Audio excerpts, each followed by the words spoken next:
नमस्कार दोस्तों, फिर से स्वागत है आपका आपके ही चैनल आपके ही यूट्यूब परिवार में। आज वापस बड़ी इलायची की बात करेंगे। कारण क्या होता है कि बड़ी इलायची में कुछ दिन अगर भाव नहीं आते हैं तो सभी लोगों के जो है दिमाग में बहुत सी अलग अलग तरह की खबरें आनी चालू हो जाती हैं या उनको खबरें पहुंचा दी जाती हैं और उनका माइंड जो है पता नहीं किस किस तरह से मतलब घूमना चालू हो जाता है। जैसे कि कई लोग तो फसल के लिए वापस बोलना चालू कर देते हैं कि फसल ज़बरदस्त है इसलिए भाव नहीं है, या फिर कुछ अलग अलग तरह की जो है बातें जो है चालू हो जाती हैं। क्योंकि कुछ ग्रुपों से स्क्रीनशॉट्स वगैरह पहुंचते हैं मेरे पास में जहां इन लोगों की चर्चा चलती है। उन चर्चा के ऊपर ऐसा लगता है कि 2, 4, 5, 10 दिन भाव नहीं आने से इनको ऐसा लगने लगता है कि बस पता नहीं क्या होने वाला है। और नो डाउट उसके अंदर डाउट नहीं है कि सभी को जो है बहुत जल्दी जो है भाव तेज़ी के अंदर चाहिए, इतना जल्दी कि बस आज की डेट में ही 3-4 हज़ार रुपये हो जाने चाहिए। इसी तरह की जो है बातें जो है दिमाग में सबके चलने लगती है और ज़्यादा से ज़्यादा लोगों के दिमाग में यही रहता है। और स्पेशली कागज़ वालों के दिमाग में तो ज़बरदस्त तरीके का चलता है कि बस आज ही भाव बढ़ जाए, आज ही भाव बढ़ जाए और आज ही भाव बढ़ जाए। तो चलिए इसके ऊपर चर्चा करेंगे, कितनी फसल है, कितनी डिमांड है, क्योंकि नई फसल जो आने वाली है उसके ऊपर अलग अलग तरह की चर्चाएं चल रही हैं, तो उनके ऊपर चर्चा करेंगे दोस्तों। लेकिन चैनल पर नए हैं तो वीडियो को लाइक और चैनल को सब्सक्राइब करना बिल्कुल मत भूलिएगा। लगता हो शेयर के लायक है तो शेयर ज़रूर कर दीजिएगा। तो देखिए, सबसे पहले चर्चा करते हैं जो मैंने 2-3 दिन के अंदर देखा है। जब से भाव आने बंद हुए हैं तब से सभी लोगों ने वापस ये बोलना चालू कर दिया है कि भाई फसल जो है बहुत ज़बरदस्त आने वाली है और फसल का जो है एक्चुअल पता नहीं है। 2 जून जुलाई के अंदर जो जाकर के उनको पता चलेगा और उसके बाद में जो पता चलेगा उस हिसाब से जो है फसल बहुत ज़बरदस्त है। तो उन भाइयों को सबसे पहले बोलना चाहता हूं जो इस तरह की बातें करते हैं कि जो फसल बहुत ज़बरदस्त है और वो भी अपने घरों के अंदर बैठ करके, जिसने नेपाल का एन भी नहीं देखा, उनको पता ही नहीं है नेपाल क्या है, उत्तर पूर्व भारत क्या है, कहाँ पे ये फसलें होती हैं और उनकी कंडीशंस क्या हुई थी और क्या है। तो ये जो इस तरह के जो विचार करके जो ग्रुपों में छोड़ते हैं कि भैया फसल आने वाली बहुत ज़बरदस्त है, फसल में किसी तरह की कोई प्रॉब्लम नहीं है, तो उनको सबसे पहले क्या है कि मेरी तरफ से फ्री की एडवाइस है, उनको उन जगहों पे घूम करके ज़रूर आना चाहिए। क्योंकि अपने ही घर के अंदर बैठ करके जो नेपाल की तरफ या उत्तर पूर्व भारत की तरफ किसी ने रुख भी नहीं करके देखा आज तक, और वो अगर इस तरह की बातें करता है तो बहुत अजीब सा लगता है। तो मेरी राय है कि वो पूरे उत्तर पूर्व भारत में घूमें, साथ में नेपाल घूमें और साथ में भूटान घूमें, तो उनको जो है एक्चुअल पता चलेगा कि रियल में फसल की कंडीशन क्या है। जून जुलाई में पता चलेगा या उनको अभी ही पता चल जाएगा, क्योंकि जब वो किसी खेत में खड़े होंगे और उस खेत को देखेगा, उसके लिए जून जुलाई की अगस्त की ज़रूरत नहीं होती है, ना ही सितंबर अक्टूबर की ज़रूरत होती है। उस खेत में खड़े होने के साथ साथ में ही उसको पता चल जाता है कि इस फसल की कंडीशन क्या है। क्योंकि अब सबसे बड़ी चीज़ है कि उनको पैनिक इस चीज़ का है कि भाव नहीं आ रहा है, रेट नहीं बढ़ रहा है। और इस तरह की बात जो है हमेशा वही बंदा करेगा जो कागज़ों में काम करता है, जो फिजिकल में काम करता है और जो इस चीज़ के असली व्यापारी हैं। बड़ी इलायची के जो असली व्यापारीगण हैं, जो शुरुआत से लेकर आज तक जो है लंबे समय से इसका व्यापार जो कर रहे हैं, वो ऐसी बात नहीं बोलेगा। क्योंकि उसको अच्छी तरह पता है कि चाहे वो उत्तर पूर्व भारत हो या फिर नेपाल हो या भूटान हो, वहाँ की फसल की कंडीशन क्या चल रही है और वहाँ फसल आने वाली जो फसल है वो किस तरह की रहेगी। और बहुत सारे व्यापारी ऐसे भी हैं जो खुद घूम करके आए हैं और जिनको खुद को अच्छी तरह पता है कि नेपाल के किस एरिए में किस जगह के ऊपर क्या कंडीशन है। मतलब कि उन्होंने अपनी स्टडी इतनी स्ट्रॉन्ग की है कि 15-15 दिन रह कर के उन्होंने स्टडी की। लेकिन जो ये चीज़ फैलाते हैं कि भैया फसल का भी पता ही नहीं चलेगा और जब पता चलेगा तो बहुत ज़बरदस्त फसल आएगी, और वो अपने घर में बैठ करके एक भविष्यवाणी कर देते हैं। तो ये भविष्यवाणी मैं उनको बोलना चाहूँगा कि ज़रूर करें वो, लेकिन वहाँ पर घूमने जाएं, वहाँ देखें, फसलों को देखें, उसके बाद में जो है भविष्यवाणी करें तो अच्छा लगता है। अपने घरों में बैठ करके एक फ़ोन कॉल के ऊपर बात करके अगर कोई ऐसी बात करता है तो वो ठीक नहीं है। और किसी को सबसे बड़ी चीज़ ये कि किसी को बोलने से कोई फ़ायदा होगा नहीं, क्योंकि जिनको पता है वो अच्छी तरह पता है कि फसल की कंडीशन क्या है और आने वाली फसल रहेगी कैसी। डिमांड की अगर बात करते हैं तो हो सकता है डोमेस्टिक डिमांड के अंदर जो है थोड़ी सी कमी अपने को देखने को मिल रही है प्रेजेंट टाइम में। इसी कारण से थोड़ा सा स्लो हो चुका है और शांति जो है बड़ी इलायची में छाई हुई है। लेकिन अगर निर्यात की अगर बात करते हैं तो भैया निर्यात में किसी तरह की जो है शांति नहीं है।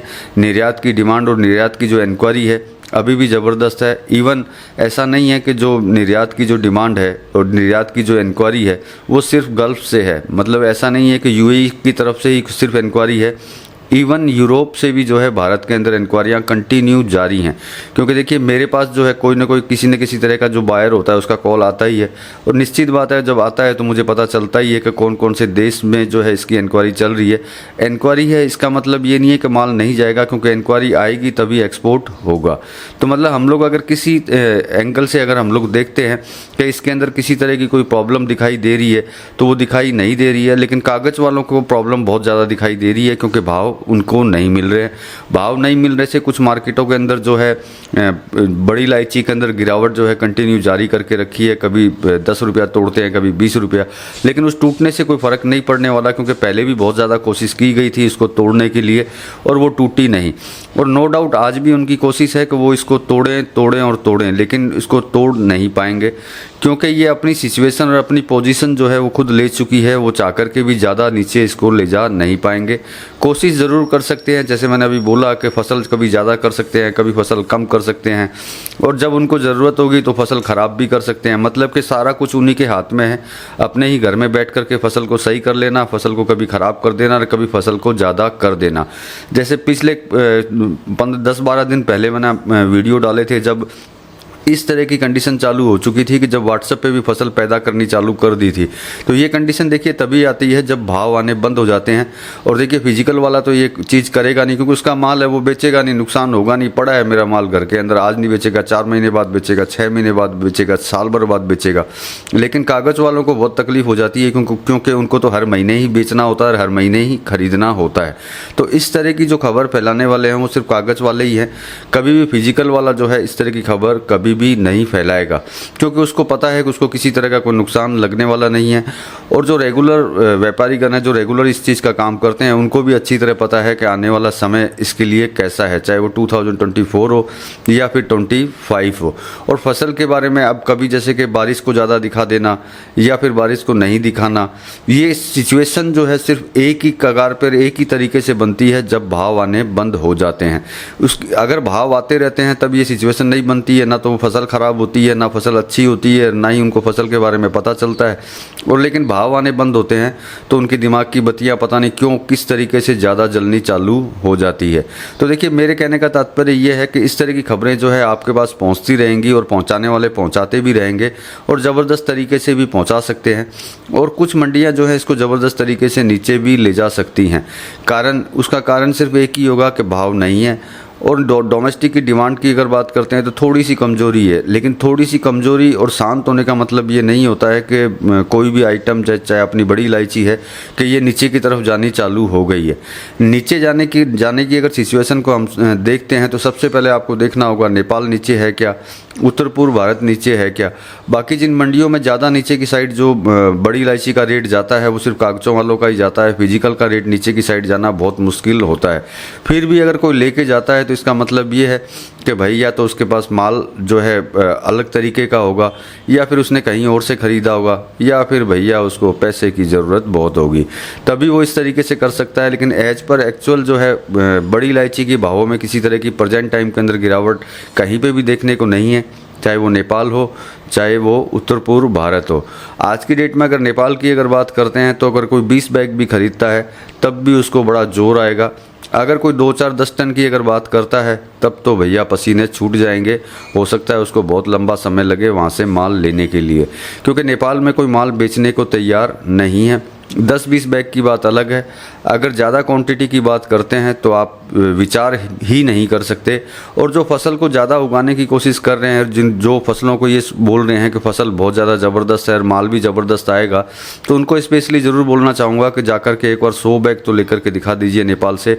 अगर वो 100 बैग लेते हैं तो बड़ी खुशी महसूस होगी। और वो 100 बैग अगर आप ले भी लेते हैं और आपके काम के नहीं हैं तो भैया मुझे दे दीजिएगा, मैं ले लूँगा, वो कोई दिक्कत नहीं है। तो ये इन्फॉर्मेशन आप तक इसलिए पहुँचाई थी कि 1-2 दिन से 3 दिन से जो है कंटिन्यू देख रहा हूँ, जब से भाव नहीं आ रहे हैं तब से ये सिचुएशंस जो है पूरे मार्केटों में ज़बरदस्त तरीके से फैलाई जा रही है कि फसल बहुत अच्छी है। तो देखिए प्रेजेंट टाइम की बात करते हैं, ऐसी कोई गतिविधि नहीं है जिसके हिसाब से हम लोग ये सोच सकें कि फसल बहुत ज़्यादा ज़बरदस्त है। अगर किसी कारण से ऐसा हुआ और ऐसा लगा तो मैं सबसे पहले आप तक ज़रूर पहुंचाऊंगा कि हाँ भाई आने वाली फसल जो है बहुत अच्छी है। उसके बाद में आप अपना निर्णय ले पाएंगे कि आपको इसके अंदर क्या करना चाहिए और क्या नहीं करना चाहिए। तो चलिए दोस्तों, मिलेंगे अगले वीडियो में अगली जानकारी के साथ में। तब तक के लिए धन्यवाद।